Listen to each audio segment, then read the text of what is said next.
Hi folks, I hope all is well with everyone. I want to do a quick video on a knife that I just picked up, which is a Buck 500, and they nickname it the Duke.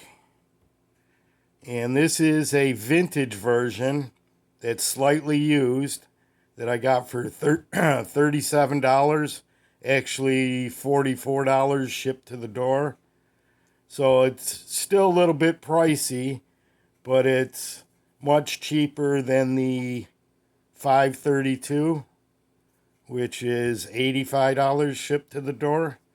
So I just wanted to show this, that it's another version or another option to carry this winter for you people that like to carry a knife on your belt in the outdoors, the good old outdoors. And of course, both of these are much more easier to carry than the beautiful Buck 110, which still, if you if you carry this, it's, I mean, all the power to you. But we'll put that back and take a look at the 500. Now it's a little bit bigger, a little bit thicker than the 532, as you'll see on the width. And it has, looks to be maybe rosewood, something that would be on a guitar neck. But it also has that resin impregnated process, as does this, the indigo blue. But as you'll see, the length is identical, little thicker, like I said. But also, if you bring out the scale, the 500 is a full ounce heavier.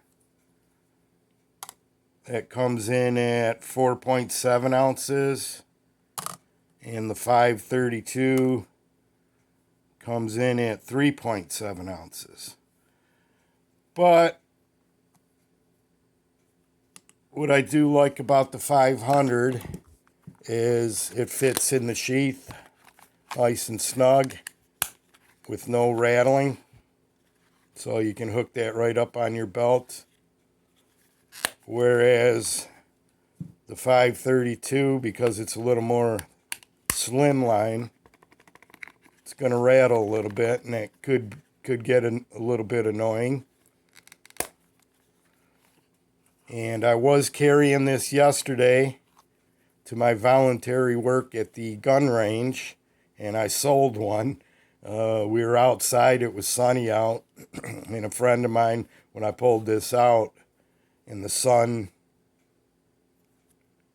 hit these covers, and then he seen the file work. Oh, where'd you get that? Where'd you get that? So I pointed him over to Hobie's video, which has the link to Copper and Clad, and I'm pretty sure he bought one when he got home last night. But anyway, let's take a look at this 500, which will be kind of my outdoor beater knife. It is slightly used, and excuse me, it was over sharpened at the tip, where when it was in this position you could hook your finger on that, and I don't like when a knife does that. So I took a Dremel and one of the grinding stones, and I brought the nose down, which also puts the tip more towards the front. You can see, I don't know, terrible lighting here. You can see how I ground that down. Then I used the file and some sandpaper to smooth it off. But she's a beaut, and what I like about this, excuse me, is it has the script lettering, and they went to the block lettering in 1985. Oh, let's get this open. See that?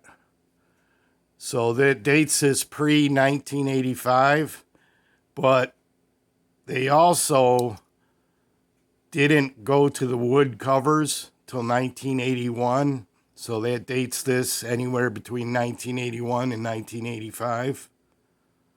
They actually were a micarta handle before 1981. So I'm not sure what the newer ones look like. I kind of like vintage to kind of go with a couple of the newer styles. As you'll see in comparison, the Buck 110, which this was made in 2018, but I had one of these way back in the late 70s, early 80s. So I still consider it just a vintage knife just because of its styling. But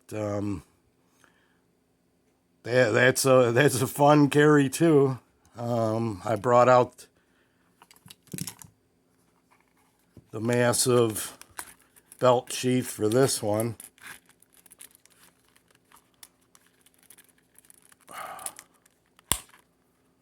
Fits in there nicely. And now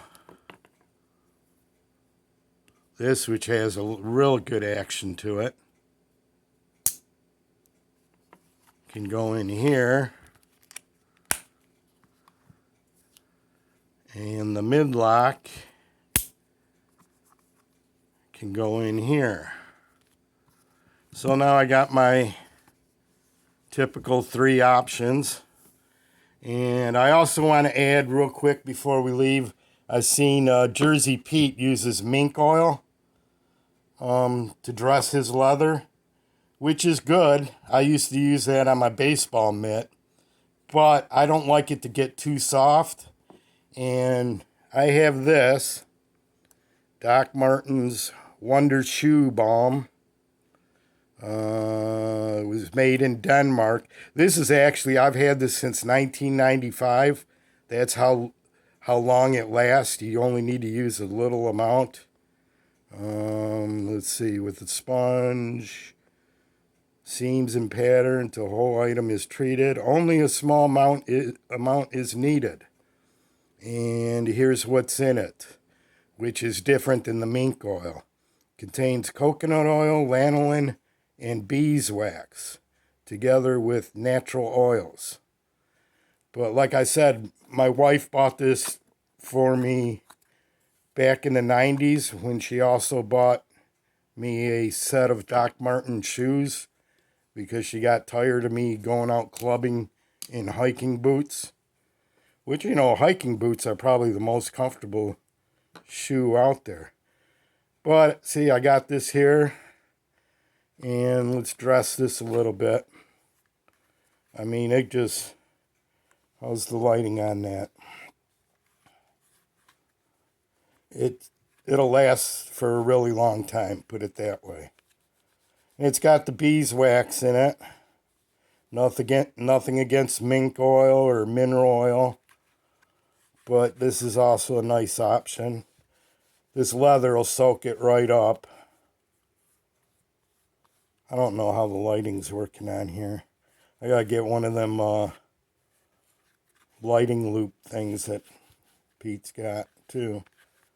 So there's 2 shout outs for you, Petey. But anyway, that's an option for you. Go ahead, yeah, pick up and put that there until it dries up a little bit. If you don't want to pay the $85 for the 532, which is just a beautiful knife, one of the other options is going on eBay or go and get one brand new. I think they're only like 15 brand new. I kind of wanted just the vintage because, like I said, I like vintage. But this will be one of the knives I use out camping and hiking. I mean, you can't go wrong with a lock blade. And let's see, I put the Mr. Miyagi edge on it. Not the Apostle P edge, the Mr. Miyagi. And let's see. Because the previous owner didn't do too bad of a job sharpening it, but he over sharpened the tip, and that's why I had to grind the top down a little bit. But after I did that, I put my edge on it. And of course, it's not gonna, I probably should have stropped it.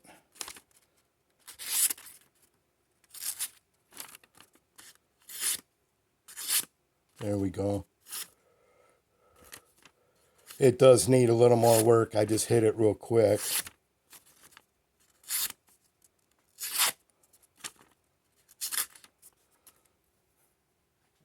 But there you have it.